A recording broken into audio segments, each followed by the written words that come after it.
So then today is the the second Sunday after Easter. You know, what do we call it? Good Shepherd Sunday.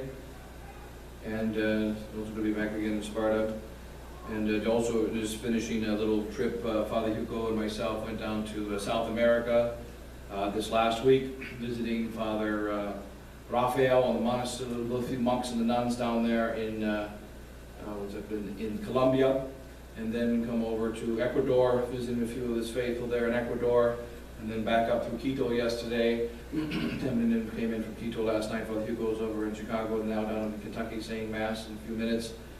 And then, so it was a good visit. We were able to visit with Father, and also yesterday we reconsecrated the work yesterday of our resistance to Our Lady of Good Success, and also to the protection of Garcia Moreno, going down into the tomb to see the body of Garcia Moreno, and then also to Bishop Ibarba, who was martyred on behalf because of his consecrating the Ecuador to the Sacred Heart, martyred on Good Friday, as in 1877. So he asked also for his protection of our work for the bishop that was murdered and martyred for Christ 100 and something years ago. So in any case, so there's Good Shepherd Sunday. The epistle taken from that first epistle of St. Peter, chapter 2.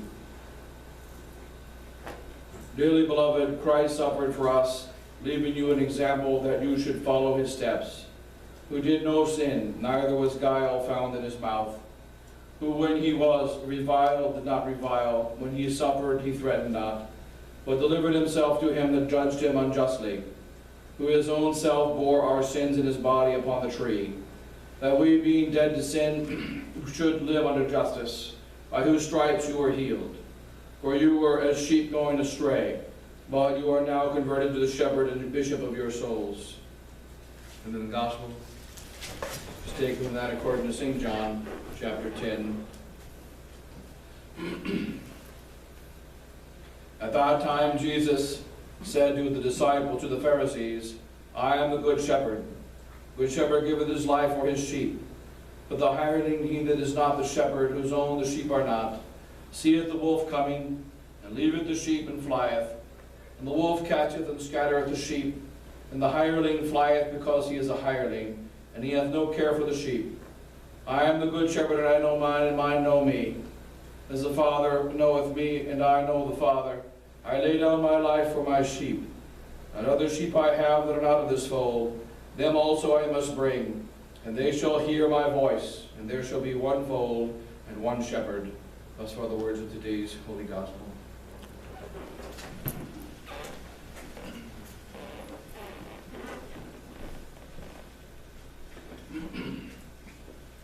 So then today, this feast of the Good Shepherd, a few considerations on the sacred shepherd, and the relationship to the sheep, and the sheep to the shepherd.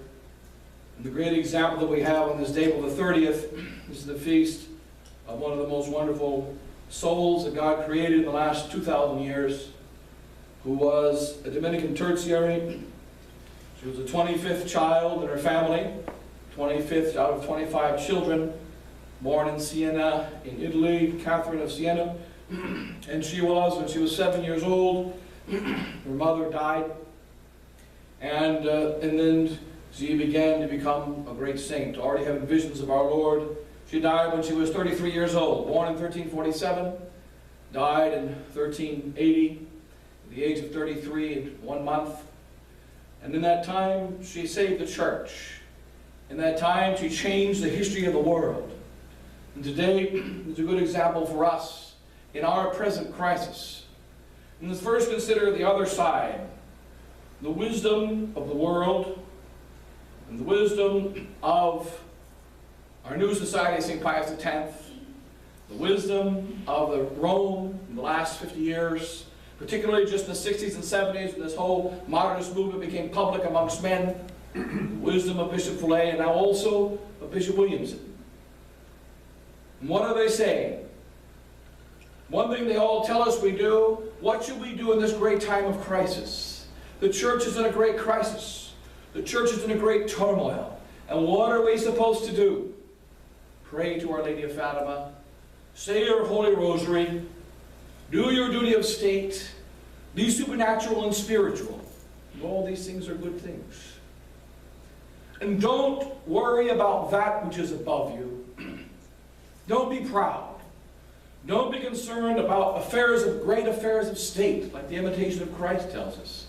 Don't lose your peace of soul, and so on. So let's consider that side first. Taken here from my new superior, Father Stalin, my superior the last year and a half or so, 2 years. He doesn't accept me as a subject, but I accept him as my superior because he's the superior of Asia, taking the place of Father Couture. I met him just a month after he took over to tell him that I am your subject. I am a priest of Asia of the Society of St. Pius X, and I'm meeting you to let you know why I am disobeying you, why I am not following your directives, and why I fight against you in the District of Asia and throughout the world. And it's because of the new doctrine, the new direction, the new spirit of the Society of St. Pius X, which is not the doctrine, direction, and spirit of the society that I joined, which is going against the council, against the bishop, Archbishop Lefebvre, its founder of our society, going against Jesus Christ, the founder of our church. We talked for about an hour. He told me essentially, be more positive, don't be negative, and he appreciates the good work that I did in his district and so on before he came. But that my problem, the problem of Father Joseph Pfeiffer, was over his head, because you're no longer in my district, you're no longer in my direction, he told me. You're the problem of my superior, Bishop Fillet. You're not my problem. You're out of my hands. And so he even said, you're above my station and my problems. Now, the same doctrine he more or less says to the faithful. Here a sermon of last year, June of 2016, about this upcoming year and about our beloved Fatima. Our reply, this is 13 minutes and 33 seconds into that sermon, which is available on the internet, is also, as it is in the statement of the superiors, it is not to judge, it is not to raise the finger and become the judge of the living and the dead, but it is to pray, and they're going to do penance.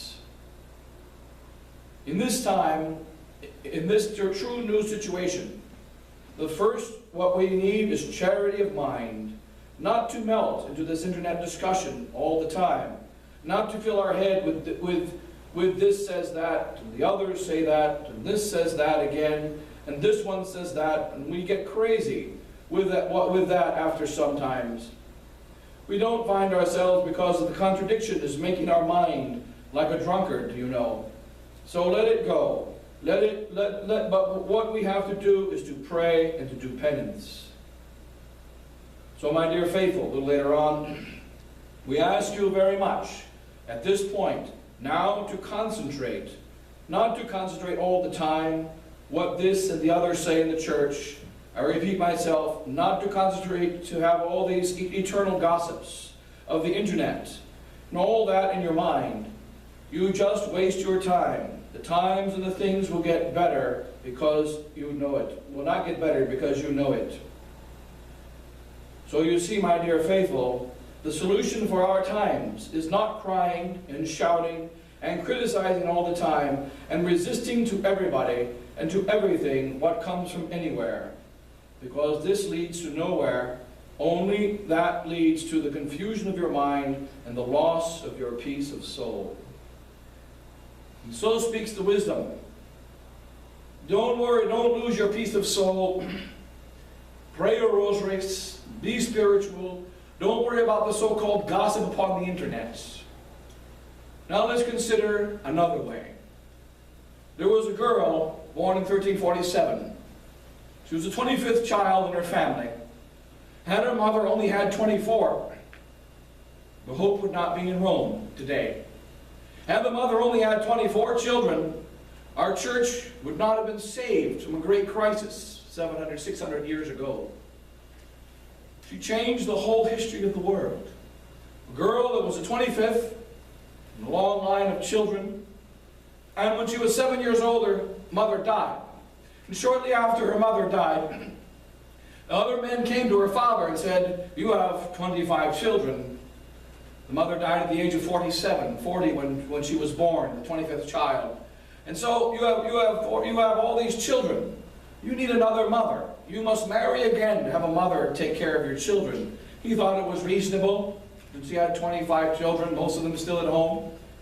And the youngest girl, Catherine, she said no. She went to her father and said, "No, you do not marry again. For I see in you Jesus Christ. And you I see Christ, and I only need one Christ. And in my mother I saw Mary. And there is only one Mary, only one mother. Do not give me another mother. I'll be fine." And the youngest girl said, "Don't marry again." And she was also noted even at the age of 7 that she was especially holy. She then lived as an anchorite. Her father did not marry again. She lived as an anchorite in her own house. And so you could call her, perhaps today, she might be the patron saint of homeschooling. She was homeschooled, but not only she was not homeschooled by her mother. One thing we know, one of our seminarians who himself was actually homeschooled for much of his time, later on in college, he always tells a joke. He says, "How many homeschoolers does it take to screw in a light bulb?" Because I don't know, I have to ask my mom. And so the fact is that they say the homeschoolers don't know anything. Homeschoolers are ignorant. And homeschoolers don't have good social skills. They don't associate with others. You know, they can have a little t-shirt, doesn't play well with others. And so these are for homeschoolers. And then they go out in the world and they're ignorant of the ways of the world. They go out in the world and they don't know how to interact with others. They're not ready for the real world. Well, Catherine was more unready than any homeschooled child today. Her teacher died when she was 7. She never learned how to read or write during the entirety of her life. 3 years before she died, she opened up her hands and she wrote a letter. And they all said, "How could she write?" She never learned to read. She never learned to write.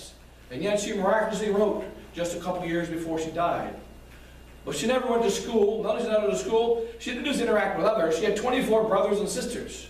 She didn't interact with them either. She stayed in her room and lived as an anchorite, totally alone. And she prayed to God. She spoke to the Blessed Virgin Mary. She spoke to the Lord Jesus Christ. She spoke to the saints. And she lived a hermitess life from the age of 7 until actually almost 21. And so her own family didn't necessarily watch her grow up. They brought food and brought it to her room. She ate very little of it. By the age of 16, she lived almost only on the Blessed Sacrament. And she was alone with Christ for all those years. And then when she was 21, and she received the gift of sacred marriage with Christ, supernatural marriage. She received a ring from Christ. Our Lord told her, "All right, your time in your house is finished. Your time alone is finished. Go out to the world." So she went. She went out of her house for the first time, and she saw that Italy was her country, and Italy was a mess. So our Lord said to her, "Write letters." Now, she only had 2 problems. 1, she couldn't read, and 2, she couldn't write. But when Christ tells you to do something, get busy.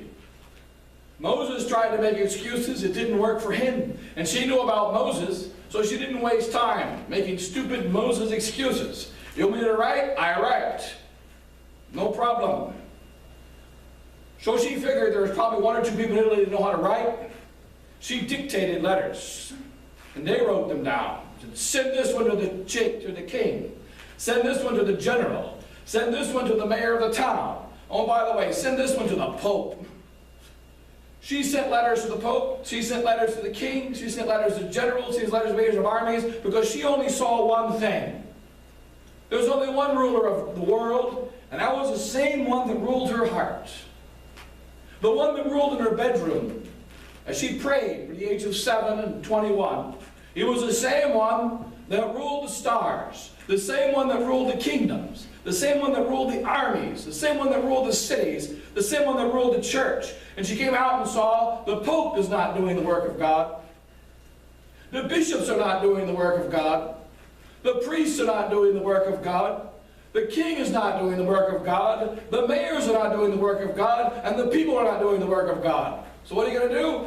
Blast them. Blast them all. And so she did, in the name of God. And the whole world was shaken by this girl that could not read, this girl that could not write, this girl that had no social training. And they attacked her all over the world. But she was not able to be overcome. She was invincible. And Catherine changed the state of Italy. They were going to turn against the Pope because they're angry with the Pope, because he left Italy and he went to Avignon. They said, you stay in your Avignon. We don't want you back. We reject the Pope. They were angry at the Pope. They were right to be angry because he left Italy, but they were not right to not want him back. And the bishops and the cardinals said, we like it in Avignon. We want to stay there in southern France, where the weather is good, the wine and cheese. They liked the wine and the cheese. They didn't have good taste in those days. And they liked the French food. They liked these things. They liked the nobles. They liked the writers. They liked Rome was a beautiful town back in 300. But this is 1,000 years later. And it's quite run down. They didn't want to go back. And there was a weak and wimpy pope named Gregory the 11th. And he vacillated like the wind. And he heard, all he knew in his heart, that as a pope he must go back to Rome.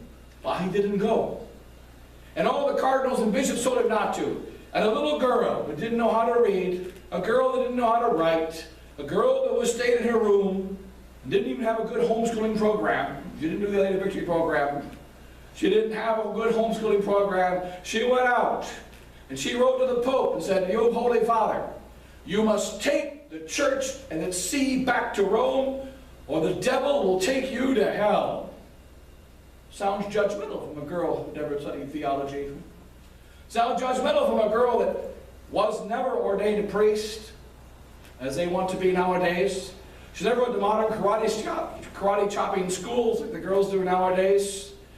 She didn't have a modern education like the girls nowadays. She never even became a nun. She was a tertiary of the third order of the Dominicans, but she never became a nun. She only knew Jesus Christ. She only knew the divine truth. And she knew that it must conquer and it must be followed. And if a pope isn't following it, the pope must be chastised. If the bishops aren't following it, the bishops must be chastised. And if the king isn't following it, the king must be chastised. And so she chastised and corrected them all. And they were shaken by the power of this young girl. She was 33 when she died. Only 33. 21 when she began to speak. And in that very short period, she changed the whole world. Now the devil is afraid of such words. He is afraid of such speech. And therefore, what does he say? Don't lose your peace of soul. Don't worry about what's happening in the church. Don't worry about Vatican II. Don't worry about all the bad things. So long as you love Our Lady, now Our Lady of Fatima, so long as you pray your rosary, so long as you feel spiritual, so long as you raise your children with a supernatural view and take care of them, so long as you tell them to pray, tell them to be holy, tell them to wear long dresses and so on, which is all a good thing. But don't tell them to be apostles and confessors of the gospel of our Lord Jesus Christ. The cardinals were terrified of that girl. And the bishops were terrified of that girl. And Pope Gregory the 11th, he had on one side all the bishops and cardinals saying, don't listen to that girl. And he heard that little girl, Gregory the 11th, right now, would be burning in a place called hell if it wasn't for that girl. When we go to heaven, we will see St. Catherine of Siena, a giant in heaven. This magnificent giant, beautiful giant in heaven. And at her feet, there'll be a little bitty pygmy with a tiara on his head. I'm Pope Gregory. I was a pope when Catherine was alive. Really. About the size of his toenail. And he'll be walking around heaven with at her toe. And he'll be happy to be at her toe. He barely saved his soul. Why did he save it? Because of Catherine. And you ask Gregory the Pope. Gregory, you were the Pope. You were the head of the Roman Catholic Church.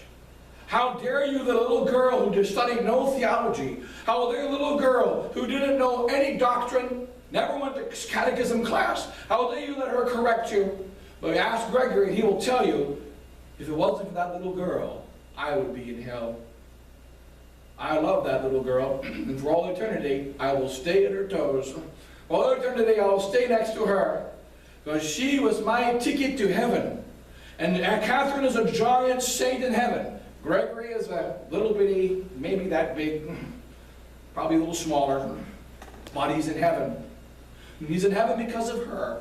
And the devil knows the power of the speaking of the truth. The devil knows that power very well, and he's terrified of it. Because little Catherine spoke the truth. It shook the whole of Christendom. It changed the history of the world, and the devil is terrified of it. And he was afraid of some Catholics standing up for the truth, of some Catholics spreading it. And remember the way of our church. The shepherd is the shepherd of souls, but he's also a weak human being. There isn't a case of one single shepherd, one priest, one bishop or pope, who has ever been able to fulfill his duty without some one of the sheep saying, do the work of God. Some one of the sheep encouraging him to continue. Some one of the sheep saying, stay away from modernism, stay away from Arianism, stay away from Protestantism, stay away from Calvinism, stay away from all the great heresies of each of the ages, and stand firm with the faith. You feed us the real faith, and we will follow you. Gregory the 11th was named after the first Gregory, the saint, the great Gregory. And the great Gregory, what did he call himself? He was the Holy Father. But he was the first Holy Father, the first Pope to say, don't call me Pope and Holy Father. He was actually humble, unlike the present humble guy, who was a liar and an enemy of God. But Gregory was really humble. And St. Gregory the Great said, I am the servus servorum Dei. And he wrote it down at the end of his name. And in honor of his greatness and his holiness and his humility, every Pope writes this down after him. But he did it the first time. I am the servus servorum Dei. I am the slave of the slaves of God. What's the reason? Because the priest is a minister. What is the minister? When you sit down at table, the minister is the one who brings you food. That's the waiter. The minister is the one who cooks the food and brings it to you. That's the cook. That's the minister. So who's the most important? The one that brings the food or the one that eats it? This is more important. Eating it is more important. The minister is the one that brings the food. And if he brings poison, what do? You kill him. If he brings poison, you'll fire him. If he brings poison, you'll get rid of him. And the priest is the minister of God. What must he do? He must bring the food of the real body, the true blood, the true soul, the true divinity of Jesus Christ to your souls. He must bring the true doctrine of Jesus Christ to your souls. He must bring the true cross to your souls. And if you don't get the right cross, and you don't get the right doctrine, and you don't get the right sacrifice, he is not the shepherd of God. And he's not the minister of God, but he's the shepherd of the Satan, which is actually a wolf, and he is the minister of the devil. The true minister of God, he must bring the food that is the right food. In other words, the sheep have to attune their tastes. The sheep have responsibility as well. They must attune their tastes. They must recognize, is this the food of our fathers? Is this the same thing I ate when I was a child? Is it the same kind of food? Is it the same doctrine that my mother ate, and my father ate, and my grandfather, and my great-grandfather, and my great-grandmother, and so on? Is it the same food? What made him a great minister? Traditi quod recepi. I have handed down what I have received, not something new. Now the ministers stopped handing down what they were supposed to receive. They started changing their ways. They started changing their spirit. They started changing their teaching. And Catherine stood up and said, no, follow God. She never read one lecture inside of the church like these modern feminites. She never preached a single sermon. The church is the domain of Christ and his men. But like we mentioned in the first sermon, at some point the priest has to walk out of the church. At some point the man has to walk out of the church. You go outside, that's the domain of the girls. And they will talk your ears off. And there they will destroy you and eat you up and gobble you up. So let them stay. You want to stay in church, you pray as long as you want. But you're coming outside and then you're mine. Catherine of Siena never preached a sermon in the church. She never read the lesson in the church. But when that pope and that bishop came out in the world, they were supposed to be carrying that gospel. How come you're not carrying it? You talk the gospel to the pulpit. How come I don't hear it out here? You claim you're following the gospel in the church. I don't see the gospel out here. You follow the gospel. You can quote all your theologians, quote all your doctors in these modern ways. But I read, and I know the truth. The truth is that Simon Peter died in Rome. And Simon Peter is the vicar of Christ who ruled in the city of Rome. And I checked my map. Avignon is not in Rome. Move. And if you don't move, you shall go to hell. That's called being judgmental. That's called being judgmental. And what do we say? When we are going to Rome, says Father Stalin, he's just coming back from a superior meeting, we're going to pray. We're not going to point the finger. It is not to judge. It is not to raise a finger and become the judge of the living and the dead, but it is to pray, and to do penance. Sounds beautiful. Sounds so very beautiful. You know a good time to pray and do penance? If you see a man drowning in a pool, and a house on fire, you don't like water, you don't like fire, you know what you should do? Pray. Pray. I really hope that the fire stops. I hope the guy doesn't drown.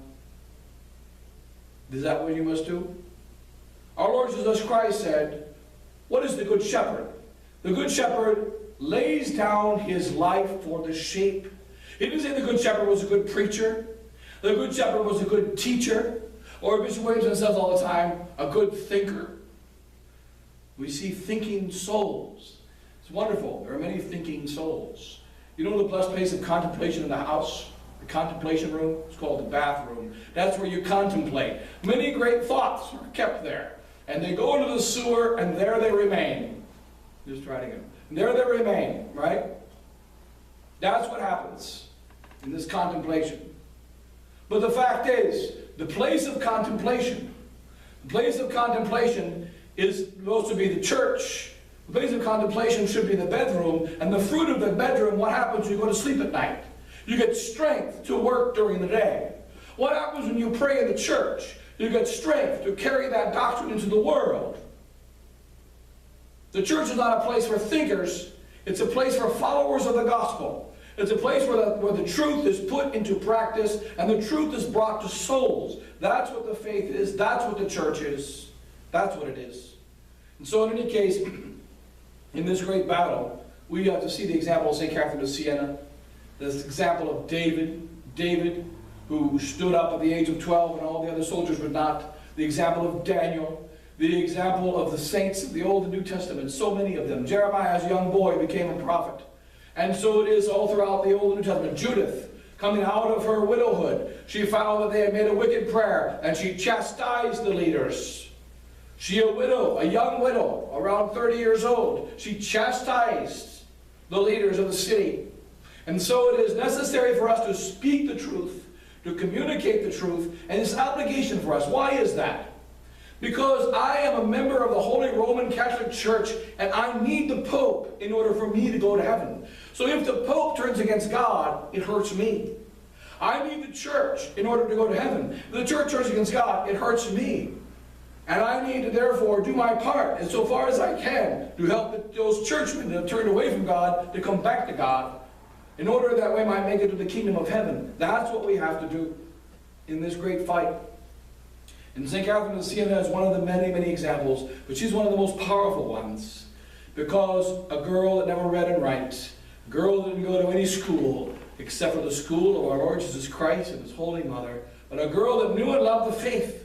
And if the world, has God changed now in 2017? No, He has not. When we hear a new doctrine, don't worry, trust us. What happens with Rome is not your business. What happens with this in the outside world is not your business. Yes, it is. If the Russians come and conquer America and take it over, it's your business.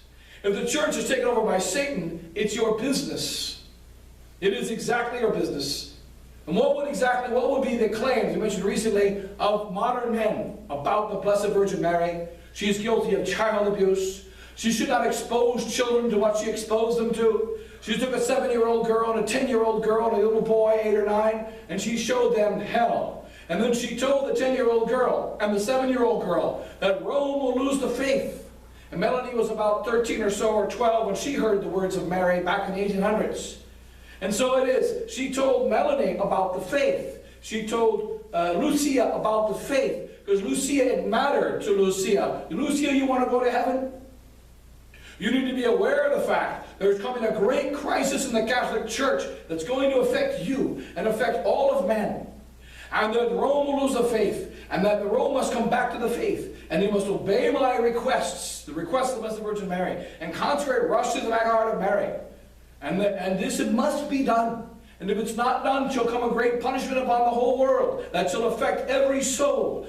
It matters what happens in Rome. Remember in the old days of the SSPX, in the old days of tradition, we used to tell you, know your catechism, and don't just know it theoretically. Baltimore Catechism or the Catechism of St. Pius X. You must know what's wrong with the Vatican II, because that's what's trying to destroy the souls of your children. You must know what's wrong with the new Mass. You must know these things, and you learn these things, and you do this in order to save your own soul. And for the sake of your soul, don't go to that new Mass. For the sake of your soul, don't tell other souls to go to that new Mass. For the sake of your soul, don't accept Vatican II. For the sake of your soul, speak to the priests. You have your old Novus pastor, your old SSPX pastor, one that gave you the faith. Speak to them and say to them, Father, you're going against God. Father, you're making a mistake. How many souls go to hell because of silence? If Catherine was silent, Gregory the 11th would be a pope burning in hell. And then there's Urban VI, the next pope. And Urban said, I am calling Catherine to Rome. The last 2 years of her life, he was in Rome. Gregory died before Catherine and saved her soul because of her. And Urban came to Pope, and he said, Catherine, come to Rome, because I want my cardinals to see you. I want my bishops to see you, for your very presence in Rome, your love of God in Rome, your faith in Rome, your charity in Rome, your greatness in Rome will save the church. And so in the last 2 years of her life, she was in Rome, and she sanctified the church. And so God wants the smallest soul to be a confessor of his faith to the greatest. And there is no excuse. Why is it that souls don't know and love God? The secret followers of the resistance everywhere, all over the world. We have secret followers. Just met one of them the other day in Ecuador. Father Hugo met him in the church where the Garcia Moreno consecrated the Sacred Heart. As I say, you know, I was an atheist. I was an atheist.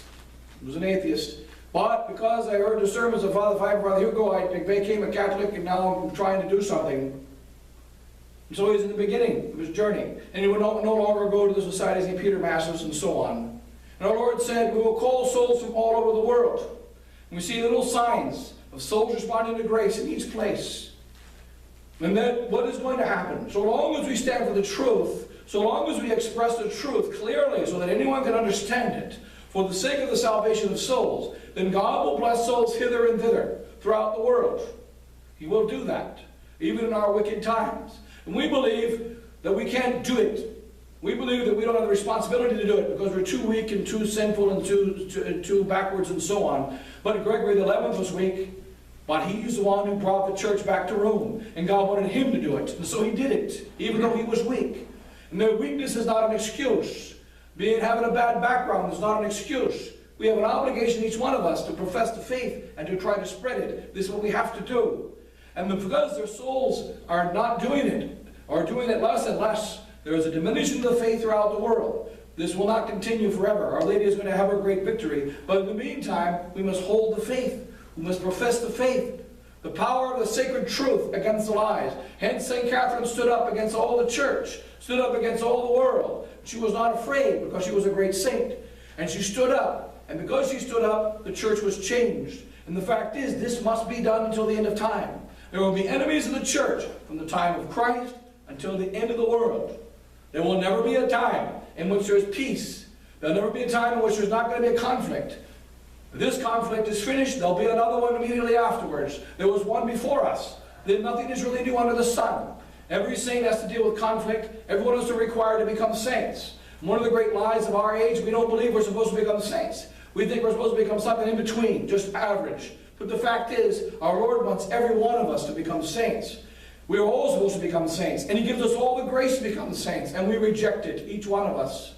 But even though we've rejected so many of the graces of God, we must change and try to follow and try to turn back to Him. And now, in this great crisis in the church, we must recognize, don't follow the wicked advice of just take care of yourself. The good shepherd lays down his life for his sheep. And the sheep also does the same thing, not only the shepherd. When Emerenciana laid down her life, she changed, 13-year-old girl not yet baptized. When she laid down her life, she converted Roman boys. She converted many souls over the next 1,000 years. And so we must lay down our life. Not only the priests and the bishop and the pope, but also the faithful. And just like that boy, who was responsible to do what the Chinese boy did? When the emperor had his new clothes, he would have saved such embarrassment if someone said the truth beforehand. But it was a little boy that said, "You're naked.